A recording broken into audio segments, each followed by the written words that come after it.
Paano maiwasang mangaliwa si Mister?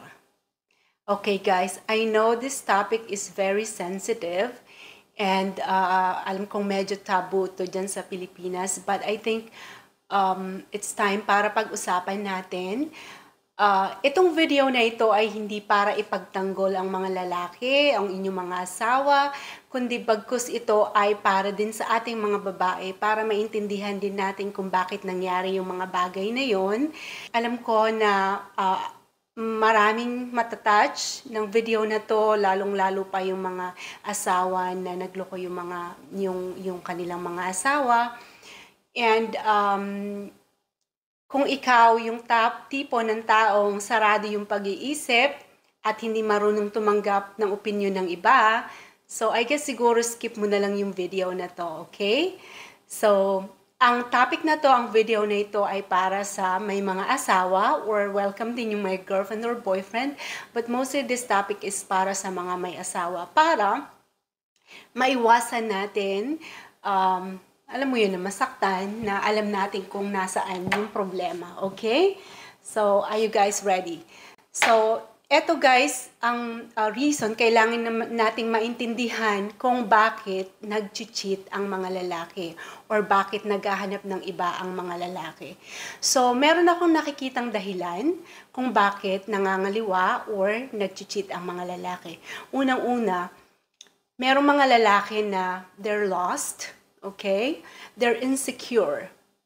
And then they are the men who need constant validation. Okay? At meron ding iba na may trauma dun sa kanilang childhood.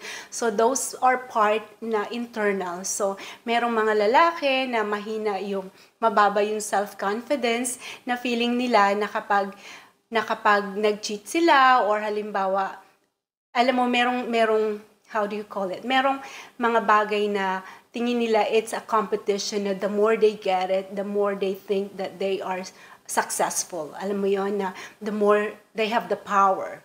Kumbaga, sometimes it's a feeling of na, kapag marami kang na-conquer, you're powerful. So, mga ganong feeling, mga ganong feeling ng mga lalaki, may mga ganong type ng lalaki na they're very insecure na kailangan nila ng constant validation na that they're good, that they're lovable, they're loving. Yung parang gano'n na kapag hindi mo yun binibigay sa kanya, sa iba niya yun hahanapin. So, yun yung mga reason na kailangan nating intindihin kasi minsan kapag halimbawa yung partner natin naghanap ng iba, ang unang-una nating sisisihin is yung sarili natin na pangit ba ako, kapalit-palit ba ako. So sometimes, it's not about you. Sometimes it's about them. Kung meron silang mga trauma sa childhood na sila lang yung nakakaalam, sila lang yung nakakaramdam. And sometimes hindi nila yun sinasabi. So maraming mga psychological reasons kung bakit minsan nag-cheat yung mga lalaki. And sometimes it's not about us. Hindi yun dahil sa atin. And may mga siguro magtatanong na mahal niya naman ako, bakit siya nag-cheat? Or kung mahal mo ako, dapat hindi ka nag-cheat. So study says na may mga lalaking nag-cheat kahit mahal ka nila. Minsan, dahil mahal ka nila, kaya sila nag-cheat. Yung parang gano'n na, halimbawa, yung nakikita nila na hirap na you're working hard for the family, na sobrang tired ka na, parang gano'n na ayaw niya nang mahirapan ka pa, so sa iba niya na hinahanap. Kasi minsan, pag yung mga pangangailangan nila, that's the second one na reason kung bakit sila nag-cheat is because they have the unmet needs. Ibig sabihin, meron silang pangangailangan, alam niyo na kung ano yun na hindi niyo na ibibigay, okay? Or meron ding wala nang spark yung relationship niyo kasi sobrang busy na sa pamilya, sobrang busy niyo na pareho kayo nagtatrabaho, inaalagaan yung mga anak niyo, wala nang time, wala nang power, wala ka ng power na ibigay yung pangangailangan niya, di ba? And also, yung pinakamalaking nakikita kong dahilan is dahil magkalayo kayo sa isa't isa. So, yan yung ating pinaka common na reason kung bakit naghahanap ng iba si mister, kasi wala ka sa tabi niya, magkalayo kayo. I know it's not your fault, it's for your family, but kailangan nating intindihin na yung mga lalaki may mga pangangailangan sila na kailangan ma-fulfill. I mean, depende yan sa mga lalaki. I mean, I'm not saying na lahat ng mga lalaki ay nag-cheat.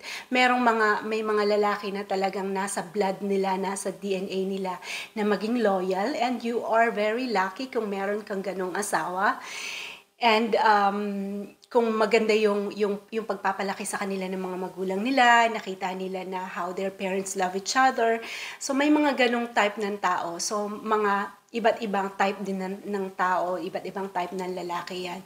So yun yung sinasabi natin na kapag hindi mo na ibibigay yung pangangailangan ng mister mo, I mean, you are such a good housewife. We all know that, na you're working hard, na talagang walang 24 hours, nakasupport ka sa mga anak mo, yung buong bahay sobrang linis, or pinagsisihalbihan mo yung pamilya mo, mga anak mo.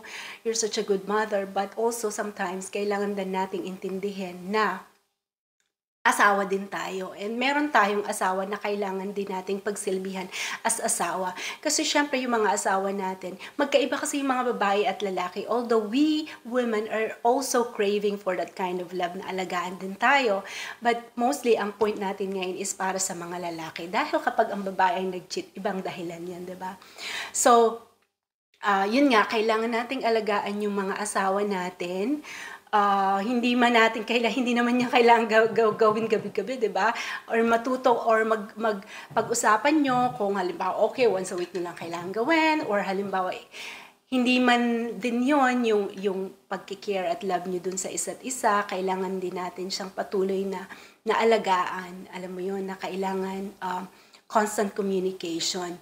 So paano natin malalaman na may iba si mister? Yun yung tanong, paano natin malalaman na may iba si mister? Girls, I know you know it. Alam nyo yan. Alam nyo kung ano yung nagbago sa kanya.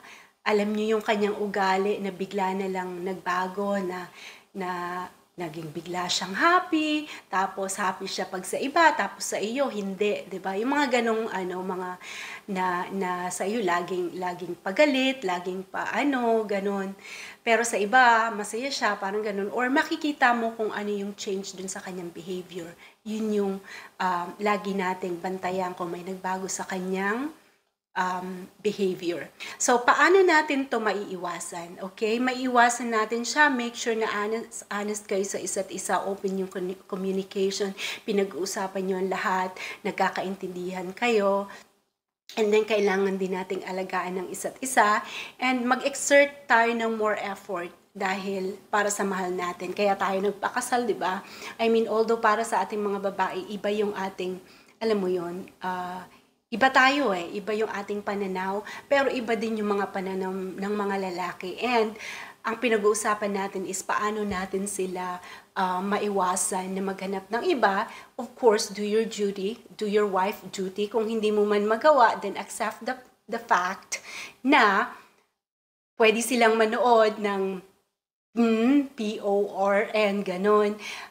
Kung hindi mo kayang ibigay, that's okay, 'di ba? Kailangan mo maging open sa mga ganung bagay na para kung hindi mo maibigay yung yung bagay na yun, dahil kung hindi, maghahanapin nila yan sa iba. So, yun lang, mag-exert tayo ng effort as a wife na intindihin din yung ating mga asawa. And syempre, yung mga lalaki din, intindihin nyo din yung mga babae. And talagang dapat yung lahat pinag-uusapan. Kailangan open yung communication natin sa isa't isa. So, yun guys yung nakikita ko. And kung meron kayong mga comments and questions, just comment down below and I will try to answer it. So, that's all for today. I hope nakatulong ang video na to. Don't forget to follow us. Okay? Bye! See you next time!